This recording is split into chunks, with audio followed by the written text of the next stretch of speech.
An old man with steel-rimmed spectacles and a very dusty clothes sat by the side of the road. There was a pontoon, a bridge across the river, and carts, trucks, and men. Women and children were crossing it. The mule-drawn carts dragged up the step bank from the bridge, with soldiers helping push against the spokes of the wheels. The trucks ground up and away, heading out of it. All and the peasants plodded along in the ankle-deep dust, but the old man sat there without moving. He was too tired for going any farther. It was my business to cross the bridge, explore the bright bridgehead beyond, and find out to what point the enemy has advanced. It did this and returned over the bridge. There were not so many cars now, and a very few people on foot. But the old man was still there. "Where do you come from?" I asked him. "From San Carlos," he said, and smiled. That was his native town, and so it gave him pleasure to mention it, and he smiled. "I was taking care of animals," he explained. "Oh," I said, not quite understanding. "Yes," he said.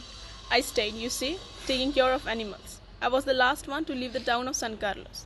He did not look like a shepherd nor a herdsman, and I looked at his black dusty clothes and his grey dusty face and his steel-rimmed spectacles and said, "What animals were they?" "Various animals," he said, and shook his head. "I had to leave them." I was watching the bridge and the African-looking country of the Ebro Delta and wondering how long now it would be before we would see the enemy, and listening all the while for the first noises that would signal the ever mysterious event called contact. And the old man still sat there. "What animals were they?" I asked. "There were 3 animals altogether," he explained. "There were 2 goats and a cat, and then there were 4 pairs of pigeons." "And you had to leave them?" I asked. "Yes, because of the artillery. The captain told me to go to because of the artillery." "And you have no family?" I asked, watching the far end of the bridge where a few last carts were hurrying down the slope of the bank. "No," he said. "Only the animals I started, the cat of course, will be all right. A cat can look out for itself, but I cannot think what will become of the others." "What politics have you?" I asked. "I am without politics," he said.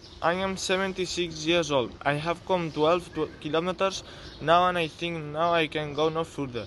"This is not a good place to stop," I said. "If you can make it, there are trucks up the road with forks for Tortosa." "I will wait a while," he said, "and then I will go." "Where the trucks go?" "Towards Barcelona," I told him. "I know no one in that direction," he said, "but thank you very much." "Thank you again very much." He looked at me very blankly and tiredly, then said, having to share his worry with someone, "The cat will be all right, I am sure. There is no need to be quiet about the cat, but the others? Now, what do you think about the others?" "Why, they'll probably come through it all right." "You think so?" "Why not?" I said, watching the far bank when there were no cats. "But what will they do under the artillery when I was told to leave because of the artillery?"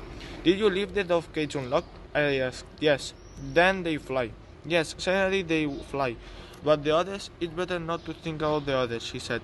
"If you are rested, I will go," I urged. "Get up and try to walk now."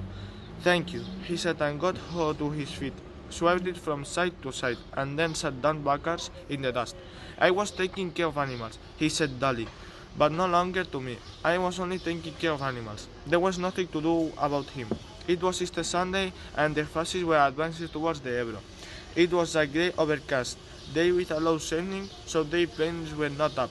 That and the fact that cats know how to look after themselves. Well, all good luck, and all man will ever have.